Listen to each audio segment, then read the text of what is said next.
Olá, meus amigos da Brado, tudo tranquilo? Você já viu todas as mudanças que a nova lei de licitações trouxe? Uma das mais importantes diz respeito aos novos prazos que os contratos administrativos poderão ter. Especificamente, no artigo 105, a gente tem a previsão geral com relação à duração desses contratos. E o artigo diz o seguinte: a duração dos contratos regidos por essa lei vai ser prevista, obviamente, no edital e deverão ser observados no momento da contratação e a cada exercício financeiro a disponibilidade dos créditos orçamentários para fazer o pagamento, bem como a previsão no plano plurianual quando o contrato ultrapassar um exercício financeiro. A regra atual para os serviços e fornecimentos contínuos é de que a gente possa ter um contrato que dura até 5 anos. Olha que interessante. O prazo é bem elastecido, é um prazo maior, mas a gente tem algumas diretrizes que precisam ser observadas para que a gente possa chegar a esse prazo maior.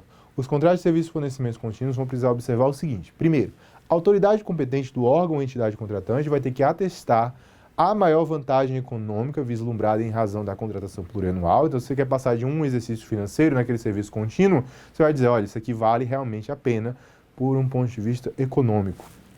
E segundo, a administração vai ter que atestar no início da contratação e a cada exercício financeiro a existência de créditos orçamentários vinculados à contratação para poder fazer o pagamento e a vantagem da sua manutenção. Então a gente vai ter que continuar dizendo que é vantajoso manter aquele contrato, porque a cada novo exercício você vai poder analisar e ver se é o caso realmente de manter ou não.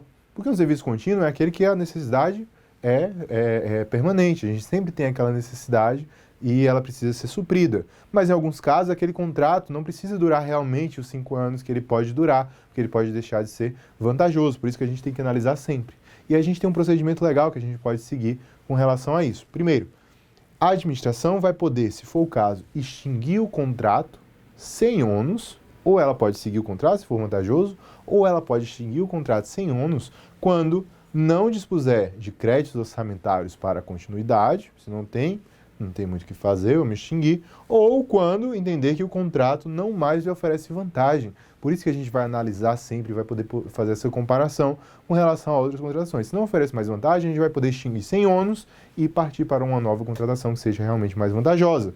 Mas cuidado, a extinção só vai poder ocorrer na próxima data de aniversário do contrato e não vai poder ocorrer em prazo inferior a 2 meses contados da referida data. Então, você só pode fazer essa extinção, você decidiu pela extinção, tem que esperar até o aniversário do contrato e não pode ter menos de 2 meses até chegar nessa referida data, que é o aniversário do contrato. Mas, obedecendo essas regras, você vai poder extinguir esse contrato administrativo sem nenhum ônus para a administração pública e contratar por meio de uma nova licitação por um preço que seja realmente mais vantajoso. Há contratos em que a administração é usuária de serviço público oferecido em regime de monopólio. Nesses casos, o prazo de duração do contrato naturalmente vai ser indeterminado, porque a gente sempre precisa e só tem uma pessoa para contratar.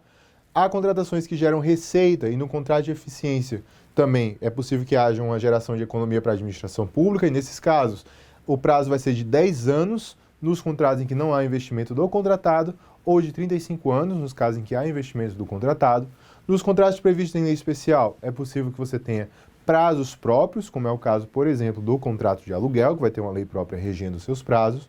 Nos contratos de operação continuada, os sistemas estruturantes de tecnologia da informação, você pode ter um prazo bem maior, de até 15 anos.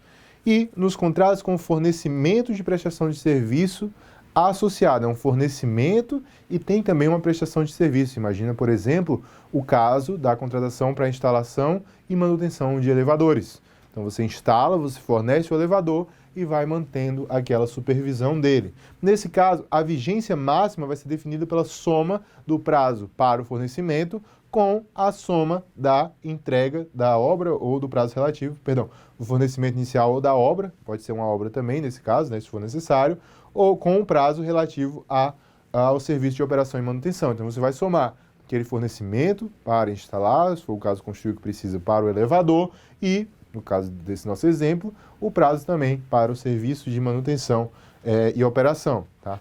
Agora observe, o prazo máximo do serviço de operação e manutenção vai ser de 5 anos, que é como se fosse aquele prazo do serviço contínuo, a contar do recebimento do objeto, cabendo prorrogação também na forma do artigo 107 da Lei 14.133, que a gente vai ver a dica com relação a essa prorrogação em um outro vídeo. Eu já recomendo que você vá assistir lá, se você não assistiu ainda, certo?